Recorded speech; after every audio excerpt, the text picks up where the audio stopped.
welcome to Turn the Page, the official podcast of the Syosset Public Library.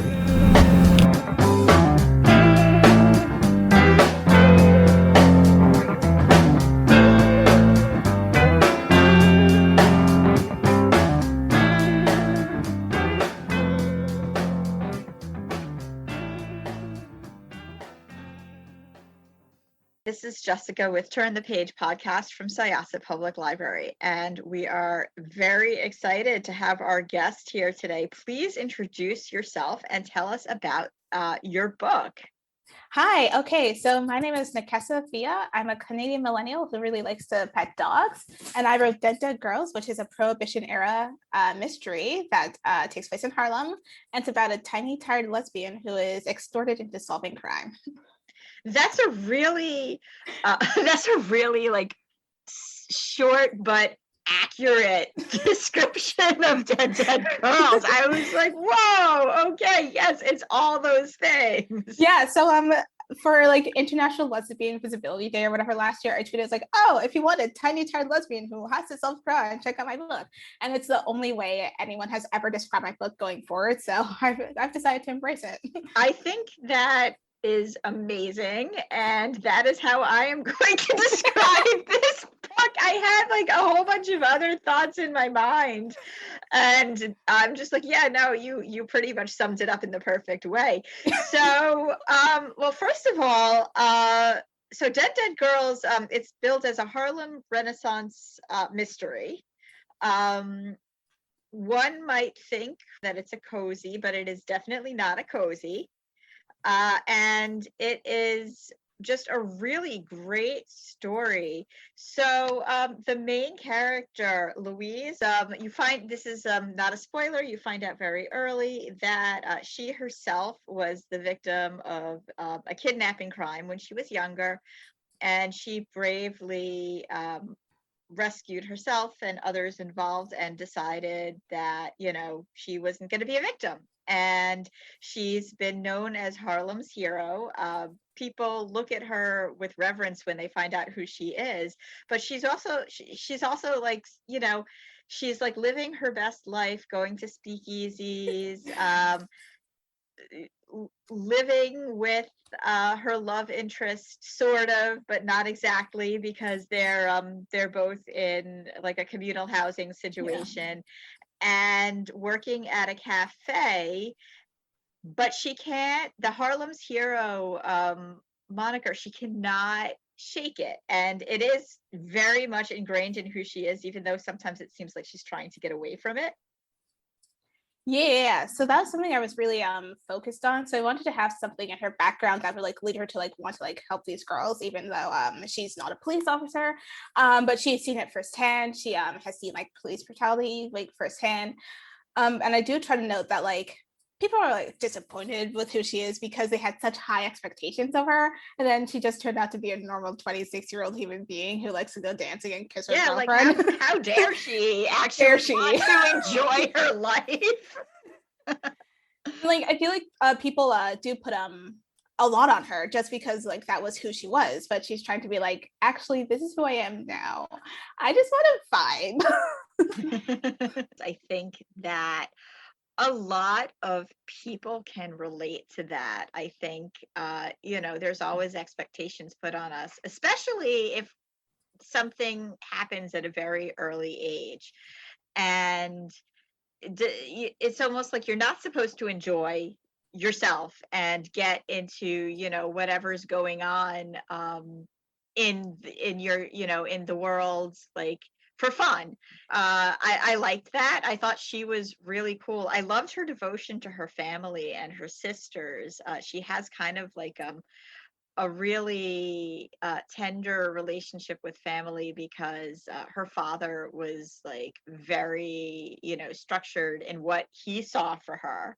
Mm-hmm. And her younger sisters are still living in that lifestyle. Yeah, and she's like raised them because, well, her mom, this is also not really a spoiler, but her mom died in childbirth. So like bringing these twins into the world. So now she's like, she's the oldest girl, Lucy, the oldest girl. So now she has these two sisters to raise, basically. And also there's another sister between them who is a little bit older than the twins, and she basically had to raise all three of her sisters.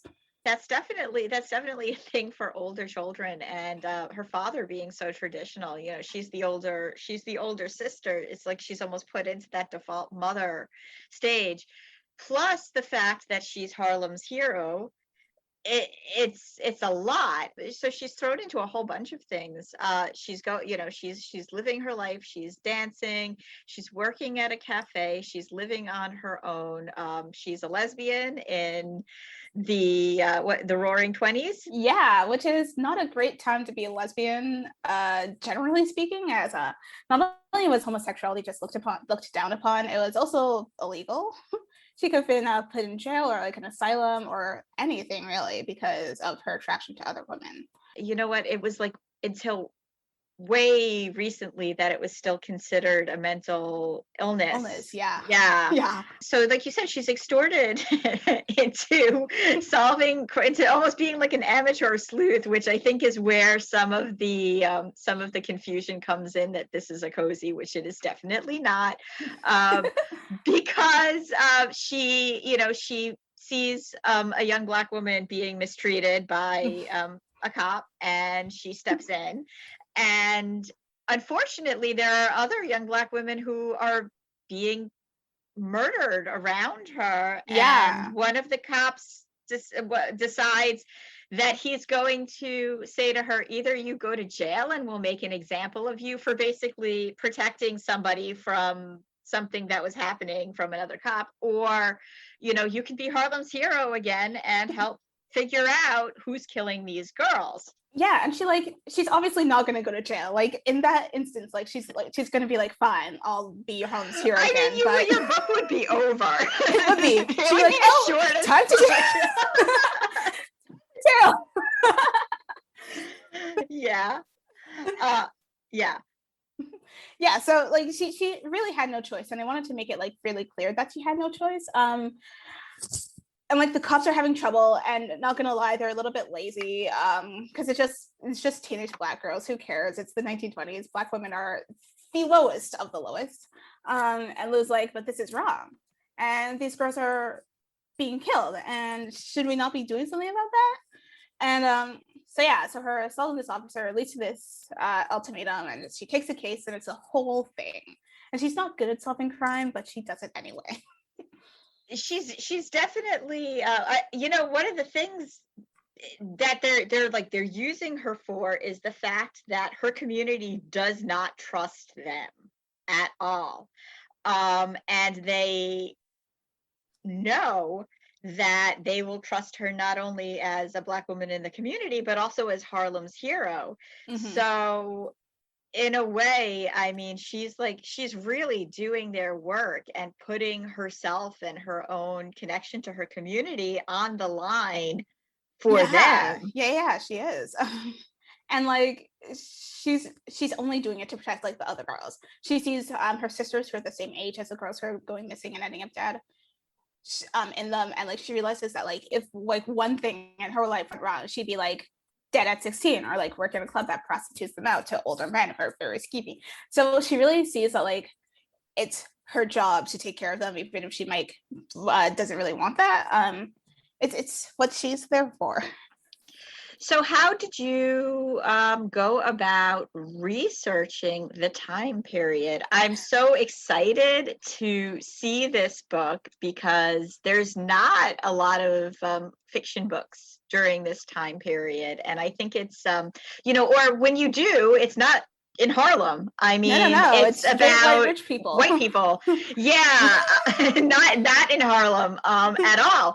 And during the Harlem Renaissance, which is, it's a time that is just, it's just there for the picking for people to write about. And people aren't writing about it so much in fiction. Yeah. So my research was so I actually started this novel in 2017, and it was my National Novel Writing Month project. I was in my senior year of university. Oh my gosh, you do NaNoWriMo? NaNoWriMo. We do NaNoWriMo programming at the library. Oh, that's so great. Maybe we'll have you as a guest of honor at some point. It's like my like it changed so much. Like Lou's name was like Lola or Layla, and I kept like changing names, and she was like an agent at like this CIA type place, but it wasn't called the CIA. It was wild, so I edited it a lot. But I was in this history class called Sex and the City, and we were talking about like the 1920s, and we were also talking about like Jack the Ripper and the 1800s, which is the case that I based the case in Dead Dead Girls on.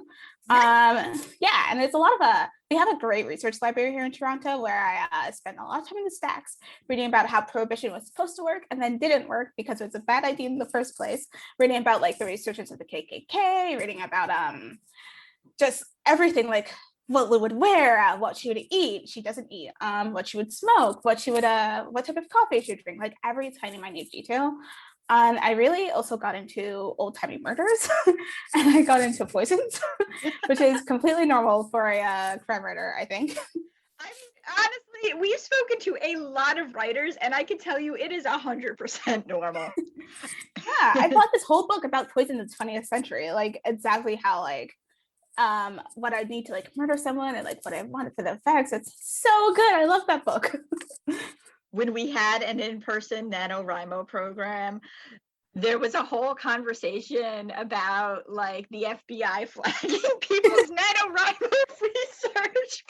Listen, I'm Canadian and I'm still really scared about that because I feel like they know what I'm looking up.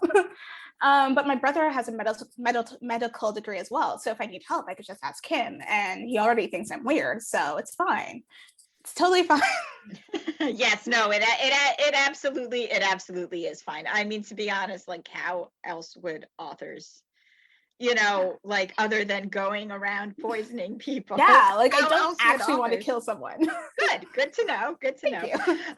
So Lou is awesome. Did you base her and her friends on anybody specific? Well, I always think that Lou specifically like came into my mind fully formed. My mom is one of my like beta readers, so she loves giving her thoughts. Hi, Mom. But she thinks that Lou is me exactly. That's not true. Lou is cooler than I am in every way possible. Thank you. But I did like try to like base her and like Rosa Maria and like especially the other women in this book on like the complicated women I know, like my mom and my sister and all of my friends, because we're not just one thing.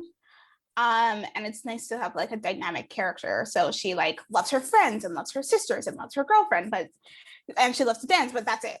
She doesn't like anything else. And like approaching the story from like that perspective was really fun. And I gave her a girlfriend because I really wanted her to be gay. And Raphael and Rosemary are two of my favorite characters, I think. Raphael is everybody's favorite character, actually. He's great. I really like him. Yeah, he's pretty great. I did name him after my favorite hot ADA from Law and Order SVU, ADA Raphael Barba. Nice. Love him. But there's no one specific that I based any of the characters off of, really. They're just like products of like what I needed and like of the time. So without giving too much away, because it says it says on Goodreads that this is book 1. Are we going to see Lou again? We're definitely going to see Lou again. I've been working really hard on the sequel, which takes place about 10 or so months after the first book, and there is a different crime and Lou has to solve it, and she does not want to solve it, but someone she loves, like their fate is like balanced on like her solving this crime, so it's important to her that she solves it. And there's so many characters I really like, and it's great. Awesome. I cannot wait to read more of it. What are you reading? What do you enjoy reading for fun? Oh my god, I've been tabling all my reads on my little phone, on my little notebook, on my little notepad app, because I'm trying not to go on Goodreads. If I go on Goodreads, I'll just check my reviews. So I'm lucky to be part of the best debut group, the Berkeley Authors this year. And I can say that The Other Me by Sarah Sarich Jang, which I'm definitely saying wrong, sorry Sarah, is coming out, and it is so twisty and it's so good, and I like stayed up reading it. Love, Lists, and Fancy Ships by Sarah Grunderies doesn't come out till like November, I think, but it was so good. I read it in a weekend, and it takes place in Florida on a yacht, and I was reading it on a weekend where it was snowing, and I was like, I want to be on a yacht too. I'm going to read this book. Also, At Summer's End by Courtney Ellis comes out in a couple months. That was really good. It's another Prohibition Era set novel. And yeah, there is some, I've been reading like all the Berkeley books. I'm reading My Sweet Girl right now by Amanda Jayatisa. Sorry, Amanda. I just got an ARC of that, and I am dying to pick it up. It is so good so far. I'm like chapter 8, and it's been so hard for me to like stop reading to do other things. So I was like, I just want to keep going. And she has, by the way, the 2 cutest dogs in the world. They're named Charlie and Hector, and I love them. Awesome. Well, this is really, really cool. I'm really excited to hear more from you. I think people are really going to enjoy Dead Girls. I actually heard about this book during another interview. So I was actually interviewing Erica Ruth Neubauer, who writes the Jane Wonderly mysteries, and she's the first person who put this on my radar. Thank you so much, Erica. Yeah, she's a lot of fun. And when we were talking about what book she was reading, she's like, "Oh, Dead Girls." And as soon as it came across my my email that there was an ARC and I could reach out for an interview, I was like, well, I'm doing that because I wanted to read it the minute Erica told me about it. So everybody read Dead Girls. Nekessa is a NaNoWriMo person. So all of you NaNoWriMo listeners, National Novel Writers Month, this is your time, Wrimos. It's been I'm incredibly grateful to the program, because without it I would never have written this book, and I wouldn't be here without it. So yeah, absolutely. Thanks again. This was Jessica with Syosset Libraries Turn the Page podcast. Our guest was Nekesa Afia. Please buy Dead Girls. Please do. And we are going to close this chapter of Turn the Page. It's time to close this chapter of Turn the Page. Join us for the next episode.